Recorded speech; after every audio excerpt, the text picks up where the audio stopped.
عن جديد. السلام عليكم ورحمة الله وبركاته، وأسعد الله أوقاتكم جميعا منتسبين. التحية الأجمل والأروع لكل المراقبين والمتابعين من كل أقطار الوطن العربي. نحييكم عن جديد من مراقبين ومتابعين، ونذكركم دائما أن وكالة محمد سوا تفتح أبوابها للتسجيل لكل الراغبين من خلال تطبيق سولشيل أو تطبيقات أخرى منافسة. نذكركم دائما أن هنا فرص العمل متاحة عبر شاشة الموبايل، وهذه الوكالة تعتمد على فريق إعداد وإشراف قوي جدا من بناتنا. يتم التواصل مع البنات خلال فريق مخصص من البنات كإعداد وفريق تنسيق لهذه الوكالة والقائمين عليها.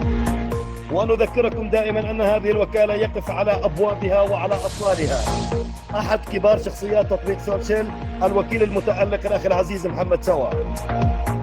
نذكركم مستمعينا الكرام أن باب التسجيل متاح لكل الراغبين من أبنائنا وبناتنا حتى لافتتاح الوكالات الفرعية من خلال وكالة محمد سوا. لدينا عروض طيبة جدا وبنسب معتدلة تناسب الجميع.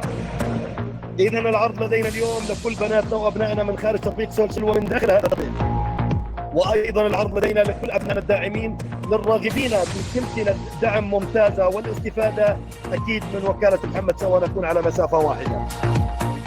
وأيضا أحيي عن جديد الأخ العزيز رئيس قسم المونتاج والإعداد الفني في قناة هباش الديري الأخ العزيز تيمون.